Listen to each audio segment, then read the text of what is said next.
Di sebab itu kalau ada orang bertanya, apa rahasia di balik manusia bisa menyambut beliau sedemikian ramai? Ada yang mengatakan 3 juta di airport itu. Apa di balik itu semua? Kalau bagi saya simpel saja. Orang sedang mencari sosok, kemana dia menggantung harapan. Ketika dia lihat sosok itu, hatinya sudah terpaut. Kalau sudah cinta, apapun dia lakukan. Dengan mata saya, kepala saya sendiri, Pak Karni, saya melihat.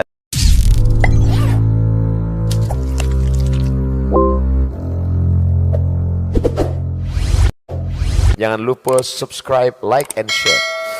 Makanya kalau dengar ceramah, tonton sampai habis. Yaitu Ustadz yang paling terkenal di Republik ini. Ustadz siapa lagi kalau bukan Ustadz Abdul Somad. Assalamualaikum Ustadz.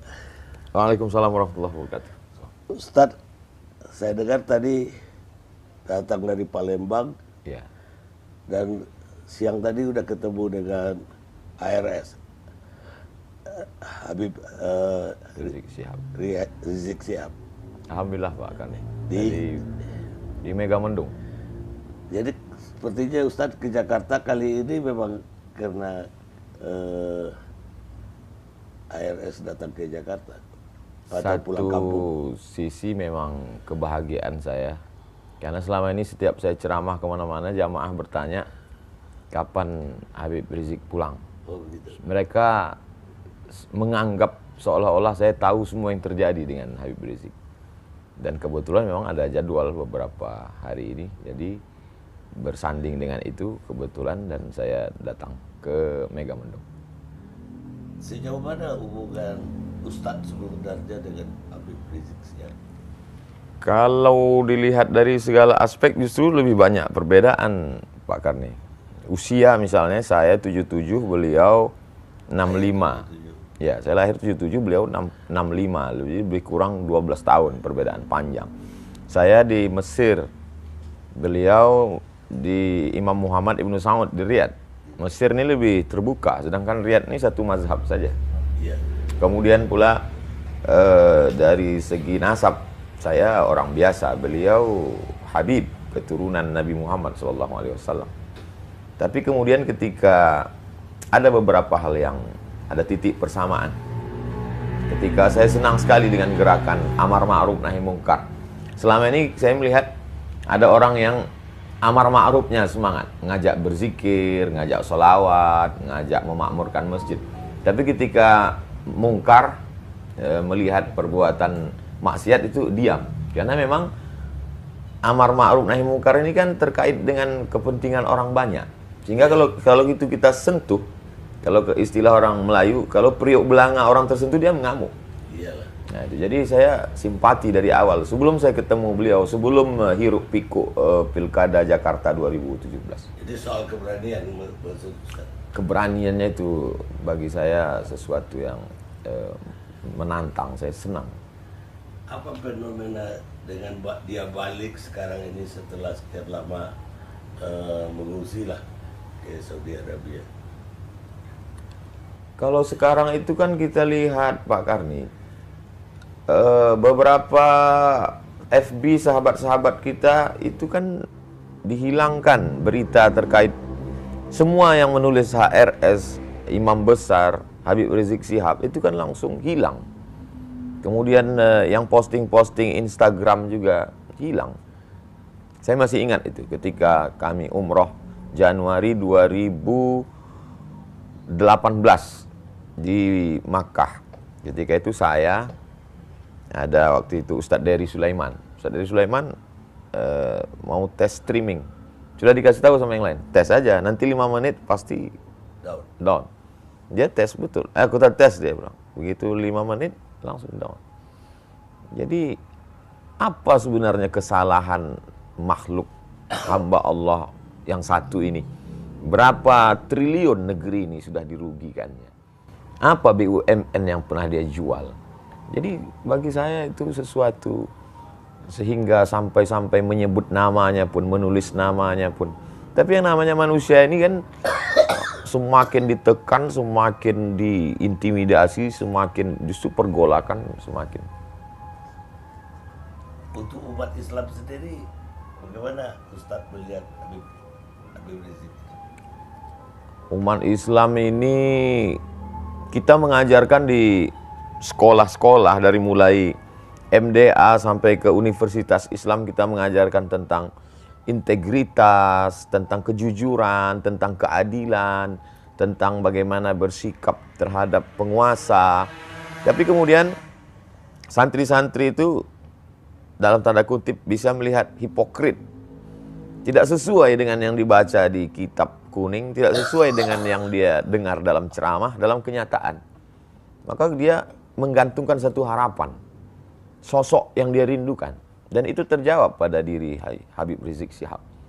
Jadi sebab itu kalau ada orang bertanya, apa rahasia di balik manusia bisa menyambut beliau sedemikian ramai? Ada yang mengatakan 3 juta di airport itu.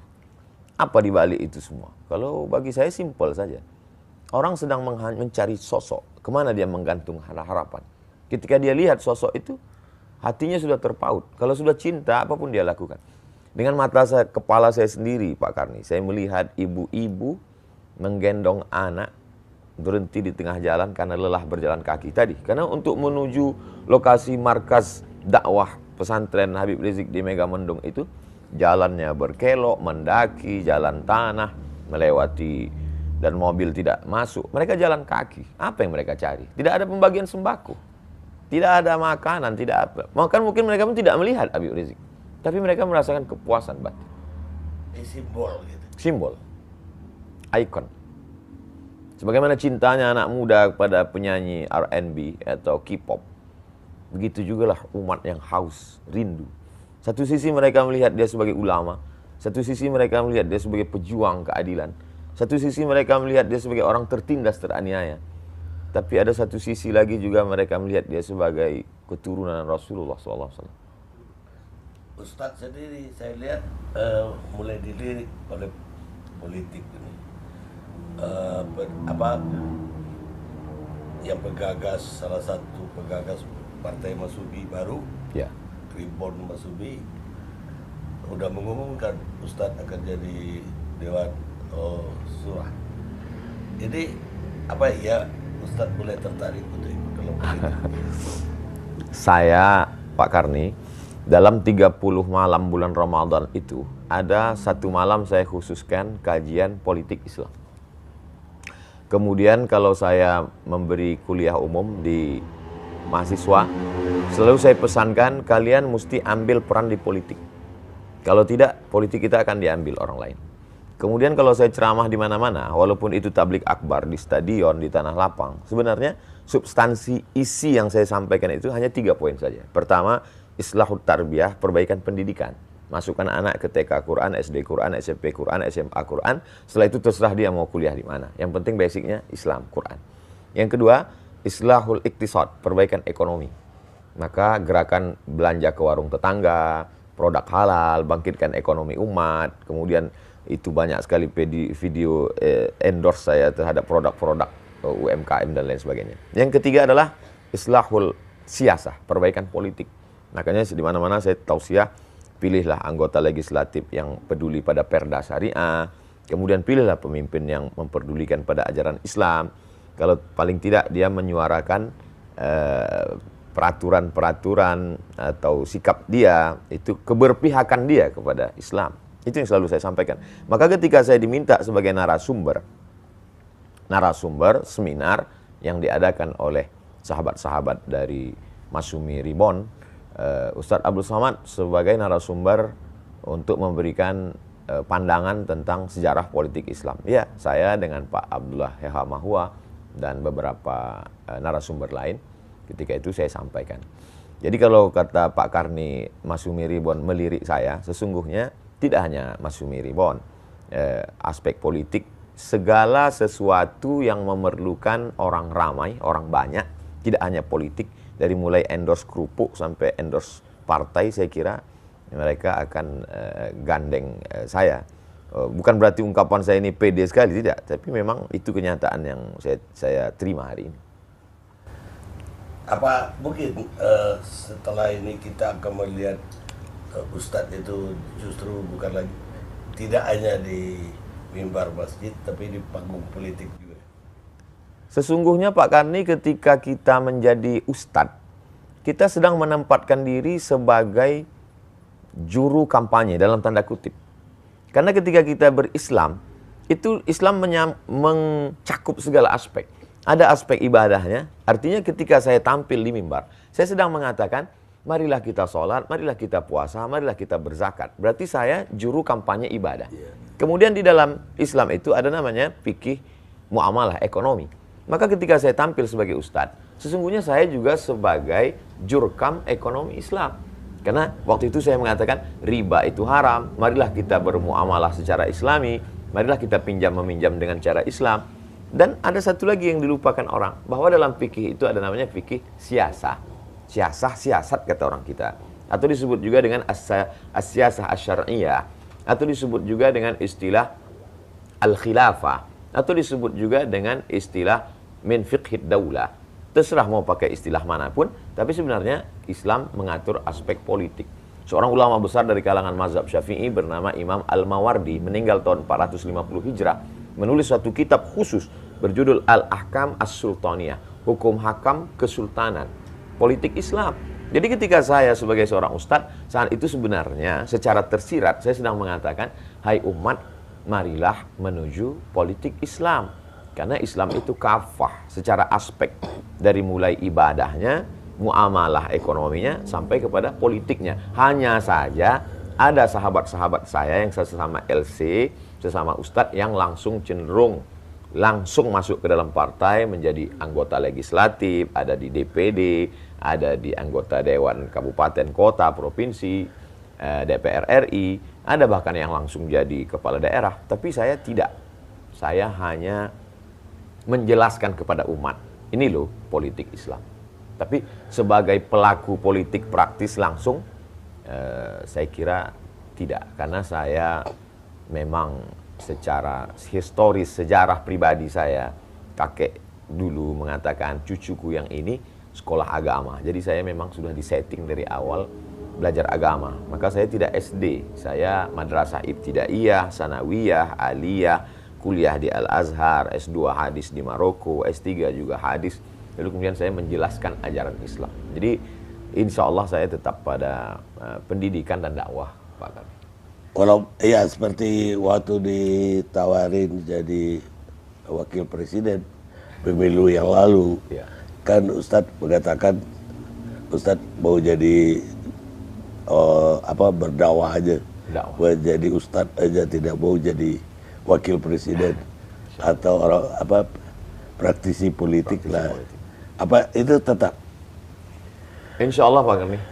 Jadi saya mensupport kawan-kawan, sahabat-sahabat saya, bagi-bagi tugas. Ada yang jadi penjaga gawang, yang mengajarkan kitab kuning di pondok-pondok itu mereka tidak pernah tampil ke depan. Menurut saya ini adalah penjaga gawang. Lalu kemudian ada yang menjadi back, ini yang menjadi anggota legislatif, ini mereka adalah backnya. Mereka membackup ini ajaran Islam di parlemen. Lalu kemudian ada yang menjadi striker, penyerang di depan, yang langsung tampil di depan mempengaruhi umat. Jadi saya tidak ingin kita saling salah menyalahkan. Saya tidak mengatakan, Pak Kiai, Tuan Guru, Ustadz, kalian kok cuman di tiang gawang aja, maju ke depan. Dan mereka juga tidak menyalahkan saya. Ya Abdul Somad, kenapa kamu terbang ke sana kemari, jaga ini tiang gawang? Enggak, kita bagi-bagi tugas. Jadi gak akan duduk di partai Basubi itu kesimpulannya? Saya akan mensupport sahabat-sahabat. Dari atas, dari bawah. Dari bawah saya akan menyadarkan umat tentang pentingnya politik Islam. Karena sekarang banyak umat ini sudah putus asa dia dengan politik Islam ini, Pak Karni. Saking banyaknya politik Islam ditambah lagi dengan pelaku-pelaku politik Islam itu sendiri. Lalu kemudian al-Islam mahjubun bil muslimin. Ajaran Islam itu terhijab, terdinding, tertutup oleh perilaku umat itu sendiri. Saya ingin menjelaskan, ini loh Islam. Ini perbuatan umat Islam. Jangan karena kamu sholat di masjid sendalmu hilang lalu kau salahkan satu masjid. Bedakan perilaku umat Islam dengan politik Islam. Politik Islam itu bersih. Karena kalau politik ini kita tinggalkan, maka habislah suara kita. Kita akan menjadi mayoritas, tapi dalam perundang-undangan kita akan menjadi minoritas. Karena keputusan kita diambil oleh orang lain. Akan diambil oleh komunis, akan diambil oleh sekuler, akan diambil oleh liberal, maka umat Islam mesti berperan di sana. Nah, di bawah ini disadarkan supaya mereka memilih, jangan sampai mereka tidak memberikan perannya, karena kita tinggal di negara demokrasi. Kemudian di atas, saya selalu sampaikan bahwa adik-adik, ketika saya melepas calon mahasiswa yang akan berangkat ke Al-Azhar, Kairo, Mesir, ke Timur Tengah, saya jelaskan itu, kalian nanti pulang, kalian punya bakat masing-masing. Ada yang akan menjadi businessman, entrepreneur, ada yang akan membangun pondok pesantren, tapi ada di antara kalian yang akan menjadi politisi, politik praktis, langsung dia menjadi anggota DPD, DPR RI, kepala daerah, dan lain sebagainya. Ya, tapi kalau lihat perhatian Ustadz terhadap embrio lah, baru kan Mas Ubi belum jadi partai yang resmi. Ya. Kayaknya lebih agak istimewa soal Mas Ubi ini. Karena partai-partai Islam lain selama ini nggak kelihatan ada pendekatan atau keakraban Ustadz. Ya. Padahal banyak sekali, ada PAN, ada PKB, P3, ada PKS. Kalau Pak Karni ingat ketika kita pemilu tahun 2018-19, ketika itu ada video saya sedang makan sate, lalu ada yang bertanya ke saya, Ustadz Somad, kami ini sedang bingung memilih partai. Lalu saya jawab di situ, video 1 menit, pendek saja. Ya, pilihlah yang memperjuangkan yang jelas di parlemen, diantaranya tentang peraturan undang-undang haram khamar, saya katakan. Waktu itu saya sebut partainya PKS dengan PAN. Beberapa partai yang menjadi gerbongnya suara umat Islam komplain ke saya. Kan partai yang isinya umat Islam bukan cuma yang religius, nasionalis, kami juga. Tapi menurut ijtihad saya, 2 itu yang saya sebut.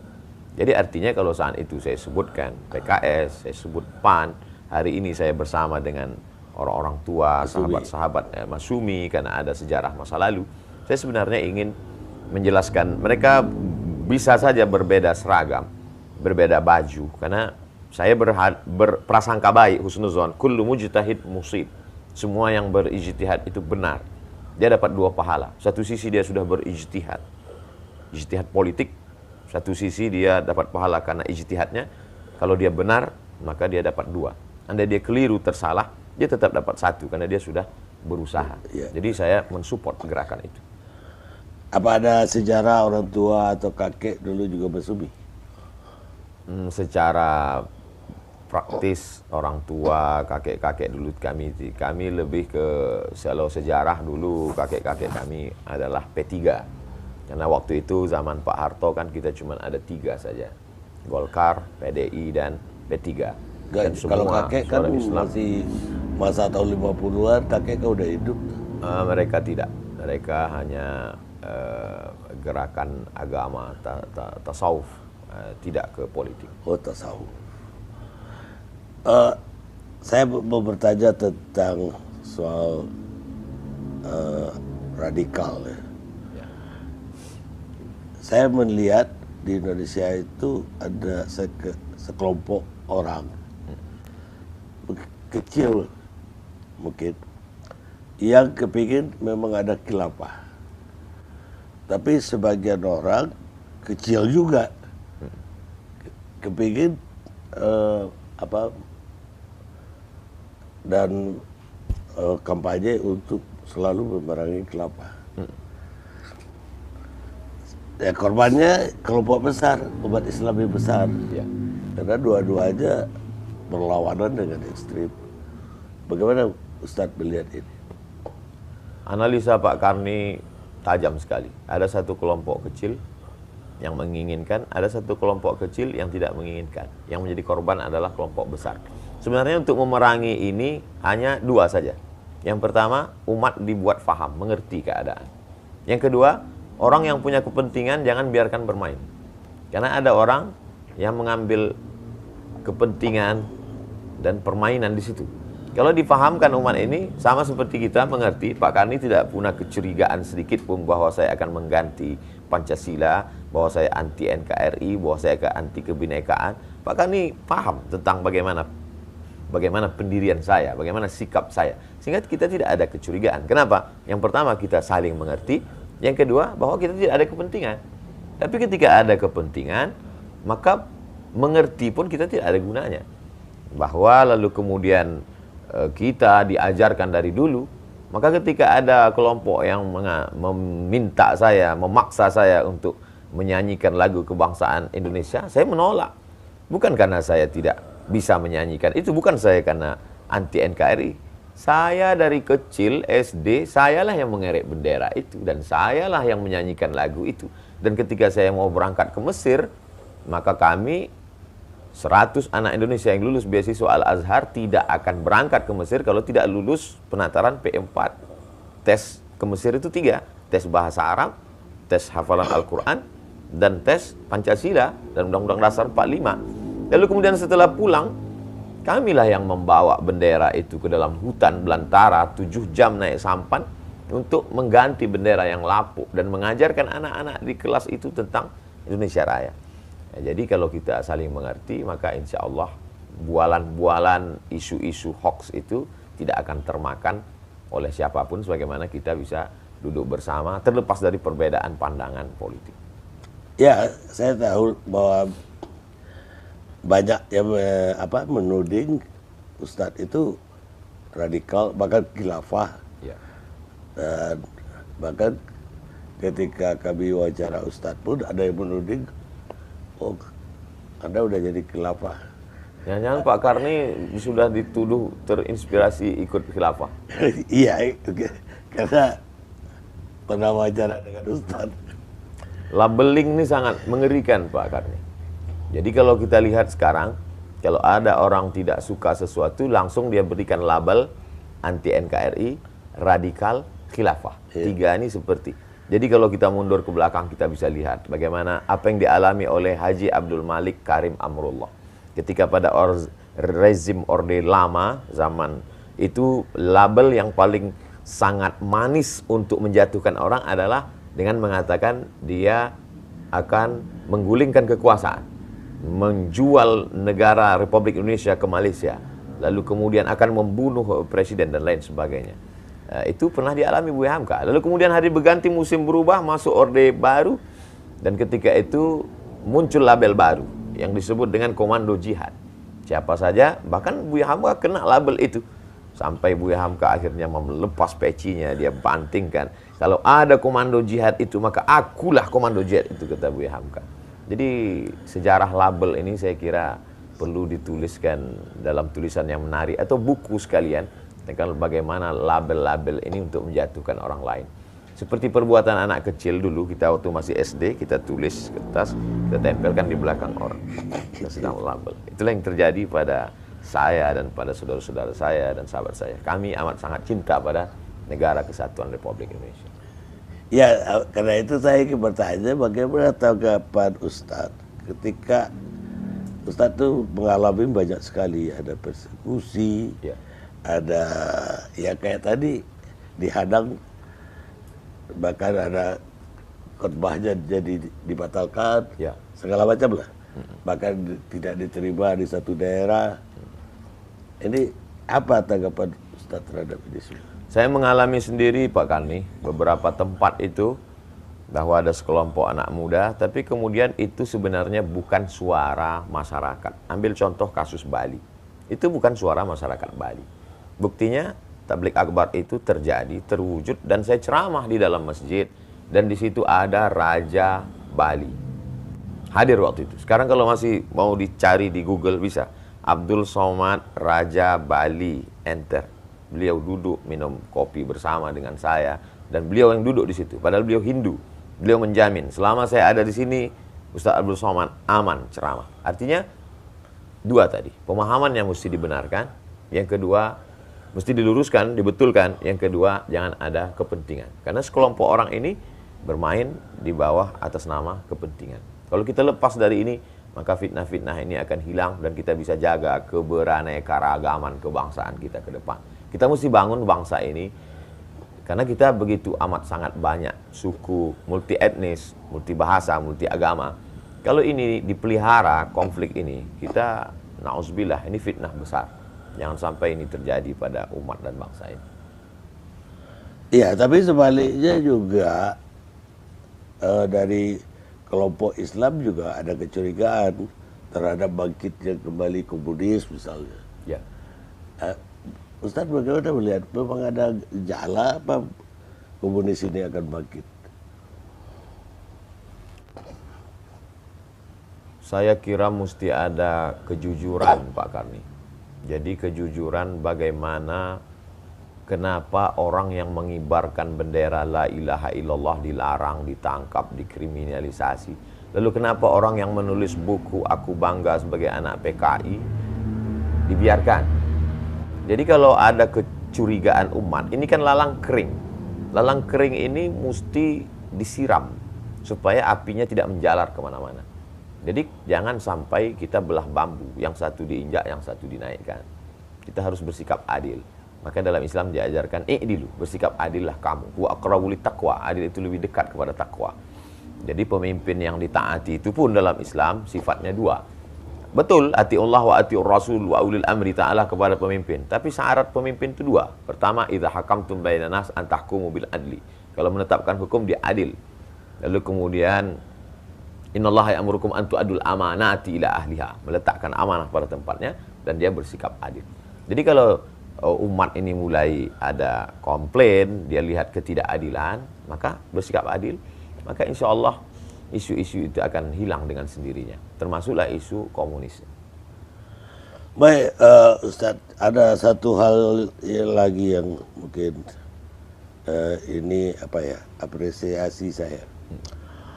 Ustadz itu bagi saya menarik sekali ketika saya banyak melihat Ustadz tidak hanya berkhotbah di kota-kota besar, tidak hanya di masjid-masjid yang terkenal, tapi sampai ke kampung-kampung, bahkan saya lihat naik perahu segala, Ya. ke suku-suku terasing, ke dusun-dusun Ya. di berbagai penjuru. Kemudian juga di TV, Ustadz betul-betul selektif sekali untuk tausiah di TV. Dan saya terima kasih sekali Ustadz, satu-satunya pilihan Ustadz aja TV One. Ini tujuan Ustadz bagaimana ini? Apa yang mendorong Ustadz begitu? Saya dulu cita-cita saya simpel saja Pak Karni. Saya pulang, saya ingin beli tanah yang di kampung itu tidak ada ustadznya. Lalu kemudian saya akan buat kolam ikan, tanam cabai, tanam bawang, tanam kangkung. Saya menjadi guru mengaji. Syukur-syukur rezeki berlebih, saya bisa buka pondok pesantren. Simpel saja dulu. Tapi kemudian almarhumah ibu saya mengatakan, kau kan S2, baguslah kau tinggal di ibu kota provinsi. Saya bilang kita tak punya channel, kita tak punya kenalan. Gimana mau mengajar di kampus? Allah kasih jalan, kata dia. Jadi ketika saya pulang, kebetulan di bulan itu buka tes PNS. Lalu saya lulus. Saya kemudian memberikan tausiah, ceramah dari masjid-masjid ke surau. Lalu kemudian ditakdirkan Allah viral. Tapi saya tetap pada cita-cita pertama. Maka ada salah seorang sekda, sekretaris daerah yang seminar di Jepang. Sampai di Jepang dia ketemu dengan rektor Universitas Hasanuddin. Lalu Bapak rektor ini bertanya kepada Pak Sekda salah satu kabupaten. Dia tanya, kenal Ustadz Abdul Somad dari Riau? Saya selalu tonton dia di YouTube. Rupanya Pak Sekda kabupaten tadi tidak kenal dengan saya. Tapi mau bilang tidak kenal malu, karena masa orang Makassar bisa kenal, dia yang sekampung tidak kenal. Akhirnya saya diminta datang. Saya pun datang. Ustadz ceramah di ibu kota kabupaten ini. Saya katakan saya sudah ceramah 5 tahun bolak-balik sini. Bapak aja yang tak pernah datang. Tapi kalau Bapak mau suruh saya ceramah, kasih saya jadwal menelusuri sungai ini sampai ke suku Akit yang belum beragama. Saya akan isi 6 pengajian. Kajian subuh, kajian duha, kajian zuhur, kajian asar, kajian maghrib, kajian isya. Kasih saya seminggu.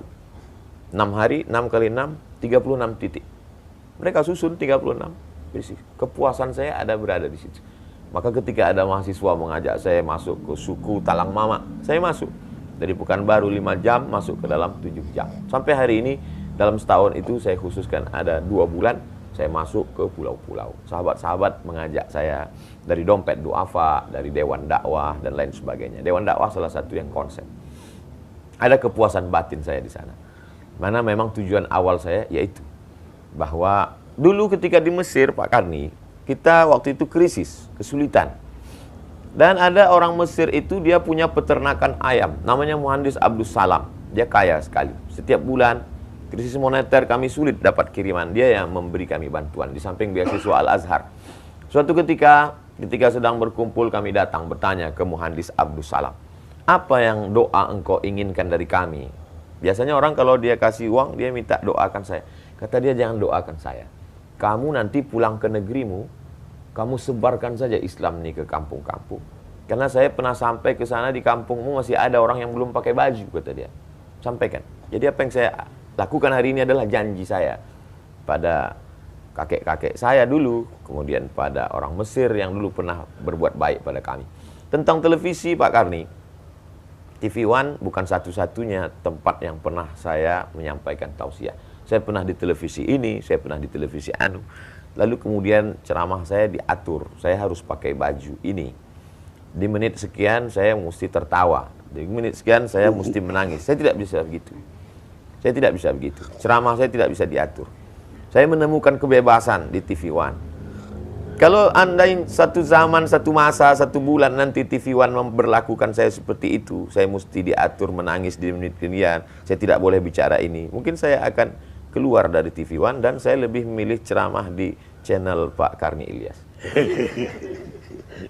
Itulah selama saya jadi pemretnya nggak ada peraturan begitulah.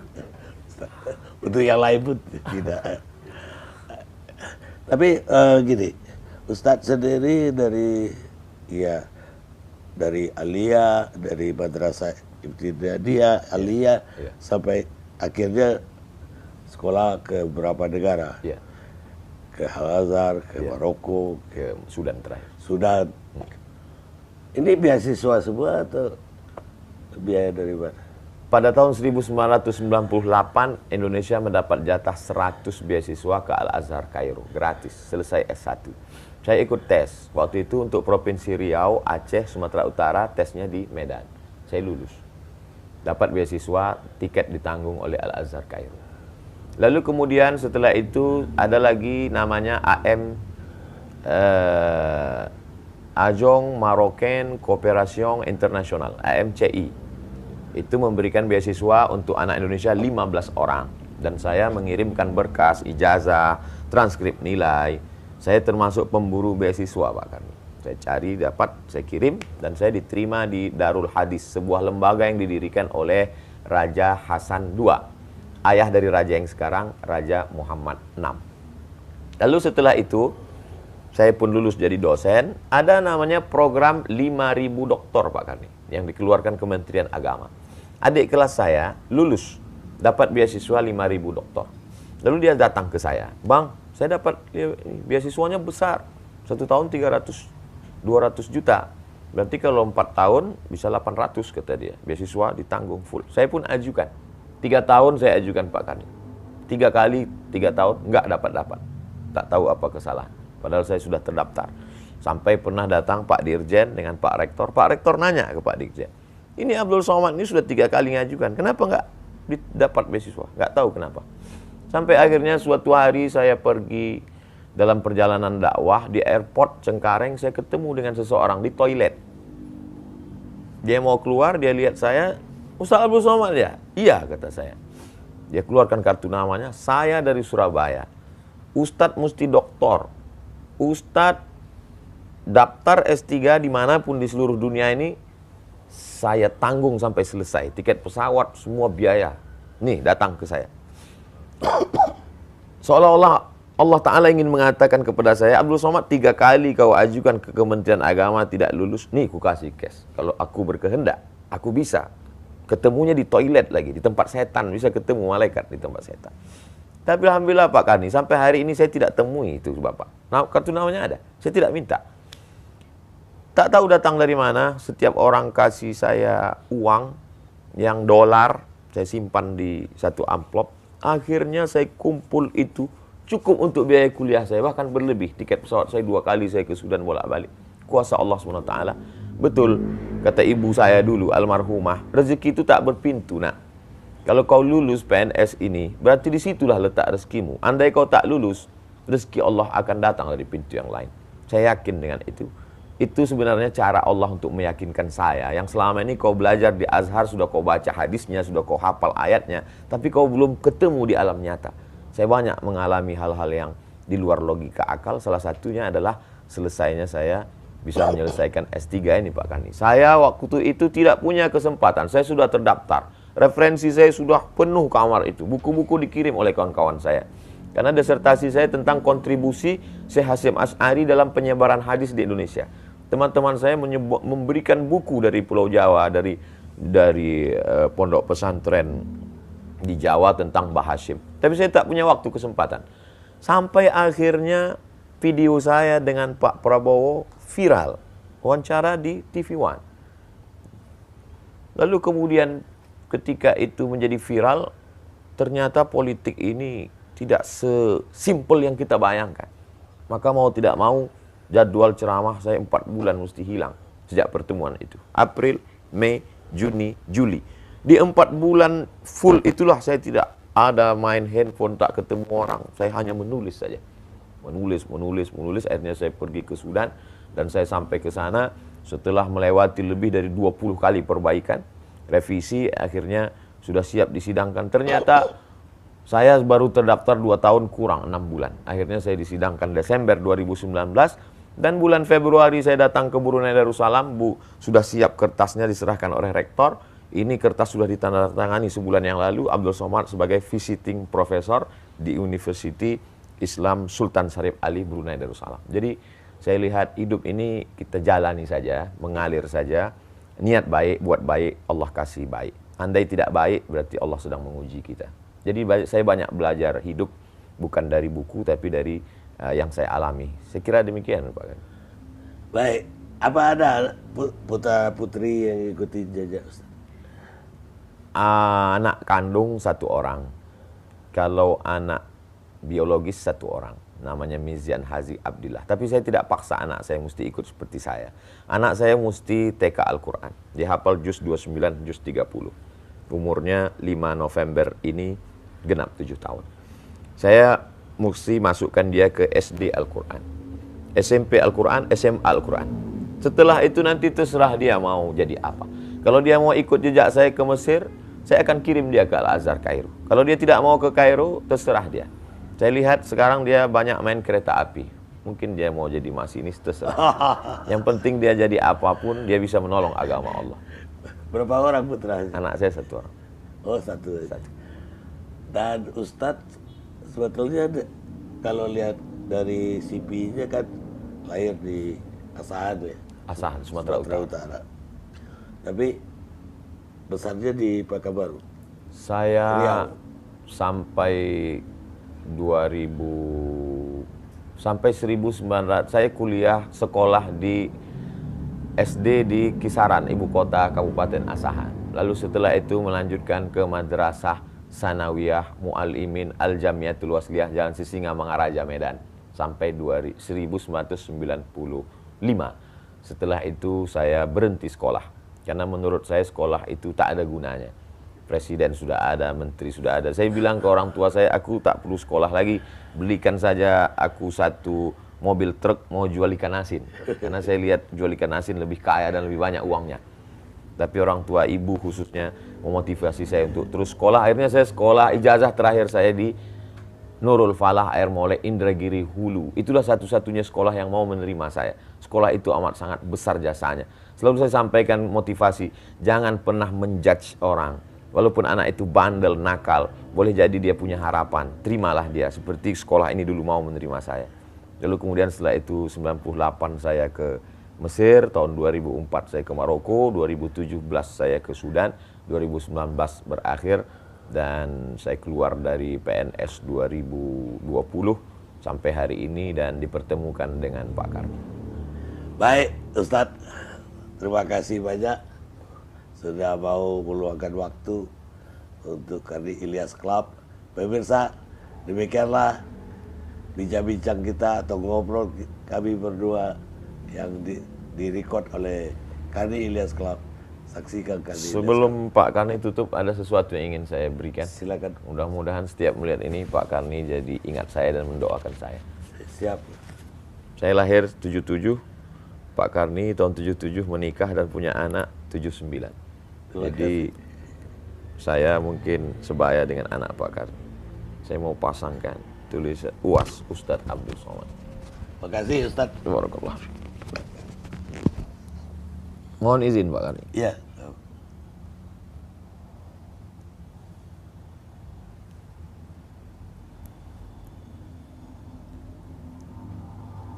Barakallah.